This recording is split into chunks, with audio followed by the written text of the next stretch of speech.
தமிழொலி நேர்களுக்கு வணக்கம். தமிழொலியின் இன்றைய காலை நேர தலைப்புச் செய்திகள். தேர்தலில் போட்டியிடுகின்ற பிரதான கட்சிகளின் வேட்பாளர்களில் எவர் வென்றாலும் 2-3 மாதங்களில் அவர்கள் தகுதி நீக்கம் செய்யப்படுவார்கள் என ஜனாதிபதி வேட்பாளர் விஜயதாஸ் ராஜபக்ச தெரிவித்துள்ளார். அரசாங்க ஊழியர்களுக்கு பிரதான கட்சிகளின் வேட்பாளர்கள் சம்பள உயர்வு குறித்த வாக்குறுதிகளை வழங்கியுள்ளனர். இது லஞ்சம் போன்றது. இதன் காரணமாக அவர்கள் தகுதி நீக்கம் செய்யப்படுவார்கள் என்றும் அவர் குறிப்பிட்டுள்ளார். ஜனாதிபதி தேர்தல் வேட்பாளர்களின் செலவுகள் குறித்த ஆதாரங்களை சேகரித்து வருகின்றோம். தேர்தல் ஆணைக்குழுவுடன் இது குறித்து பேச்சுவார்த்தைகளில் ஈடுபட்டுள்ளோம். வேட்பாளர்களின் சொத்துக்கள் குறித்த பிரகடனம் குறித்து லஞ்ச ஊழல் விசாரணை ஆணைக்குழு விசாரணைகளை மேற்கொள்ளும். இதன் காரணமாக அவர்கள் கைது செய்யப்படலாம் என குறிப்பிட்டுள்ளார். நடைபெறவுள்ள ஜனாதிபதி தேர்தலில் தான் நடுநிலை வகிக்கப் போவதாக முன்னாள் ஜனாதிபதி சந்திரிகா குமாரதுங்க தெரிவித்துள்ளார். ஜனாதிபதி தேர்தல் தொடர்பில் முன்னாள் ஜனாதிபதி சந்திரிகா விசேட அறிவிப்பொன்றை நேற்று வெளியிட்டுள்ளார். ஜனாதிபதி தேர்தலில் குறிப்பிட்ட தரப்பொன்றுக்கு ஆதரவு வழங்க உள்ளதாக வெளியான தகவல்களை சந்திரிகா அம்மையார் மறுத்துள்ளார். தேர்தலில் போட்டியிடும் பல வேட்பாளர்கள் தன்னிடம் ஆதரவு கோரிய போதும் அதனை நிராகரித்துள்ளதாக அவர் குறிப்பிட்டுள்ளார்.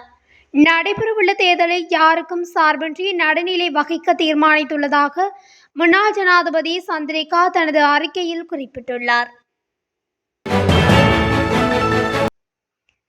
ஜனாதிபதி தேர்தல் நடைபெறும் தினத்திற்கு 2 நாட்களுக்கு முன்னர் அரசு உத்தியோகத்தர்கள் மற்றும் முப்படையினரின் சம்பளம் அதிகரிக்கப்படும் என ரணில் விக்ரமசிங்க அறிவித்திருந்த கருத்துக்கு நிதியமைச்சு எதிர்ப்பு தெரிவித்துள்ளது. ரணில் விக்ரமசிங்கவின் வாக்குறுதி தொடர்பில் நிதியமைச்சின் செயலாளர் நேற்று கருத்து தெரிவிக்கும் போதே இதனை குறிப்பிட்டுள்ளார். இது தொடர்பில் மேலும் கருத்து தெரிவித்த நிதியமைச்சின் செயலாளர் மஹிந்த ஸ்ரீவர்தன, ஜூலை 8 தரவுகளை மேற்கோள் காட்டி இந்த தகவல்களை வெளியிட்டுள்ளேன்.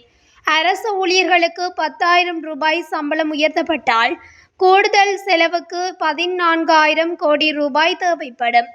அதை 20,000 உயர்த்தினால் கூடுதலாக 28,000 கோடி ரூபாய் தேவைப்படும்.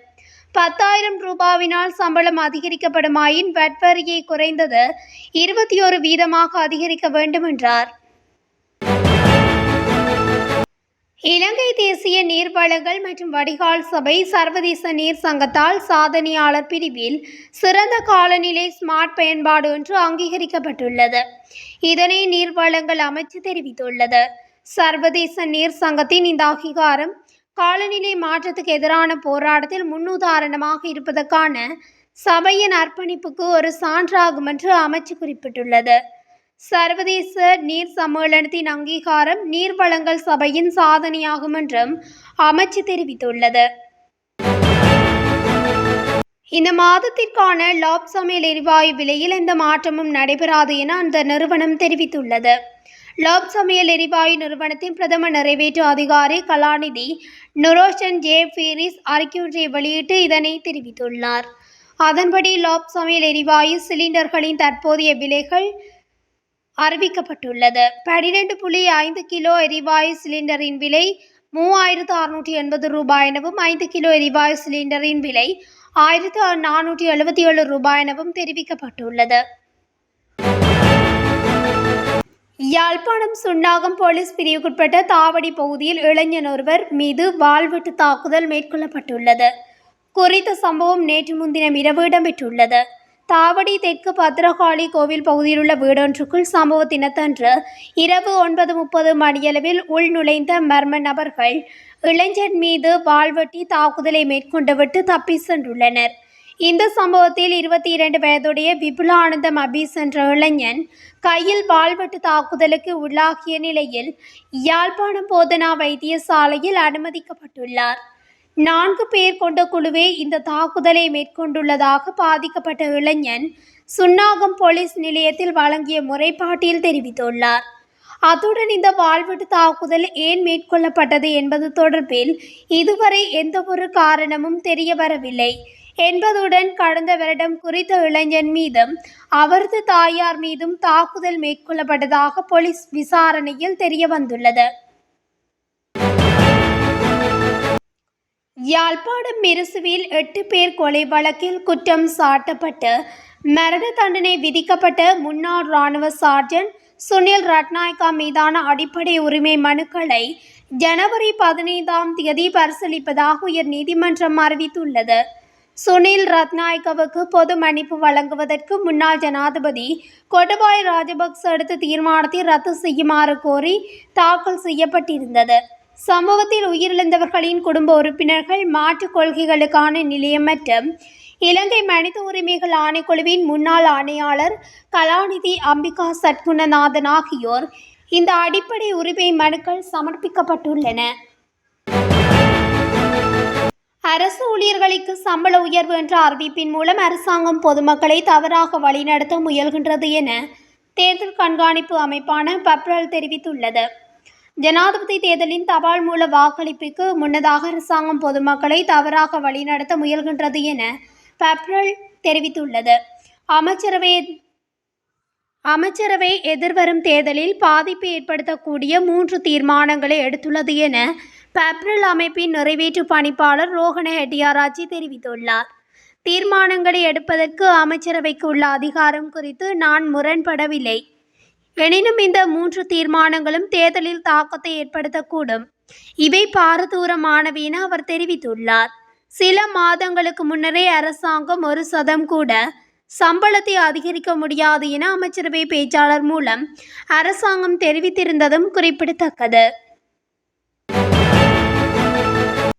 நாட்டின் பொருளாதார நிலைமை குறித்து இலங்கை மத்திய வங்கியின் ஆளுநர் நந்தலால் வீரசிங்க நேற்று நாடாளுமன்ற உறுப்பினர்களுக்கு அறிவித்துள்ளார். இலங்கையில் பணவீக்கம் 5% குறைக்கப்பட்டுள்ளதாக மத்திய வங்கியின் ஆளுநர் சுட்டிக்காட்டியுள்ளார். கொள்கை வட்டி வீதத்தை குறைக்க முடிந்ததாக தெரிவித்த வீரசிங்க, மாற்று விகிதத்தை ஸ்திரப்படுத்துவதன் மூலம் ரூபாவை பலப்படுத்த முடிந்ததாகவும் குறிப்பிட்டுள்ளார். மேலும் நாட்டின் நிதி அமைப்பை ஸ்திரப்படுத்துவது தொடர்பான விடயங்களையும் மத்திய வங்கியின் ஆளுநர் சுட்டிக்காட்டியுள்ளார். இதேவேளை இலங்கையில் பொருளாதார நெருக்கடி ஏற்பட்டுள்ள போதிலும் வங்கி முறை வீழ்ச்சியடைவதை தடுக்க முடிந்தமை விசேட விடயம் என சுட்டிக்காட்டிய ஆளுநர், மத்திய வங்கி சட்டம் மற்றும் அதனை ஒழுங்குபடுத்துவதற்காக கொண்டுவரப்பட்ட புதிய சட்டங்கள் வங்கி அமைப்பு அதற்கு உதவியாக இருந்ததாகவும் அவர் குறிப்பிட்டுள்ளார். திருகோணமலை தம்பலகாமம் காவல்துறை பிரிவுக்குட்பட்ட மீரா நகர் கிராம சேவகர் பகுதியில் வீடொன்று முற்றாக எரிந்து சாம்பலாகியுள்ளது. குறித்த சம்பவம் நேற்று இடம்பெற்றுள்ளது. சமூக தொடர்பில் மேலும் தெரிய வருகையில் மின்னொழுக்கு ஏற்பட்டதால் தீச்சம்பவம் இடம்பெற்றிருக்கலாம் என சந்தேகிக்கப்படுகிறது. வீட்டின் உரிமையாளர் வெளிநாட்டில் வசிப்பதாகவும் வீட்டில் வாடகைக்காக இருந்த நபர்களின் உபகரணங்களே இவ்வாறு தீப்பற்றி நாசமாகியுள்ளது.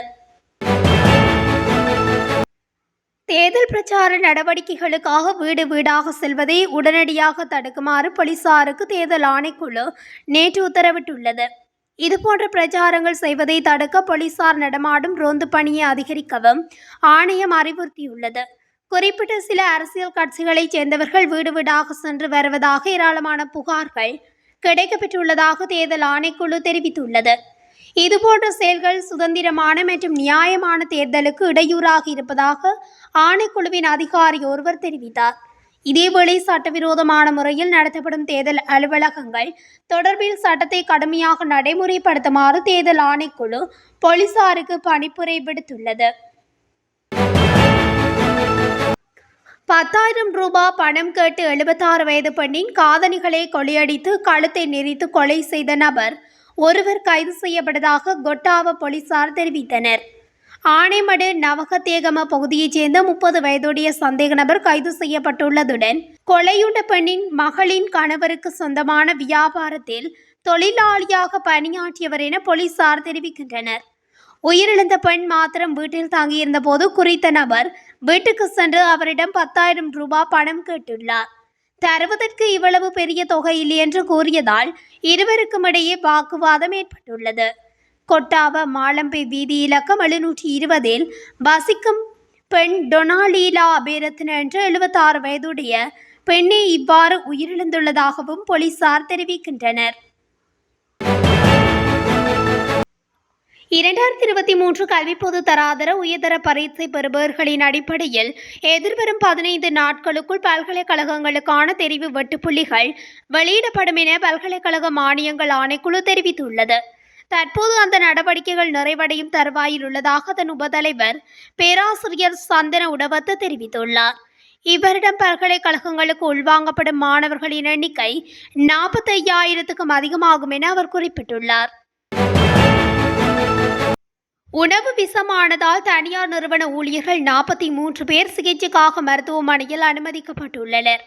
நேற்று கொழும்பு பாதுக்க வட்டரக பிரதேசத்தில் அமைந்துள்ள மின்சார உபகரணங்கள் தயாரிக்கும் நிறுவனம் ஒன்றில் இந்த சம்பவம் பதிவாகியுள்ளதாக மீகொட போலீசார் தெரிவித்தனர்.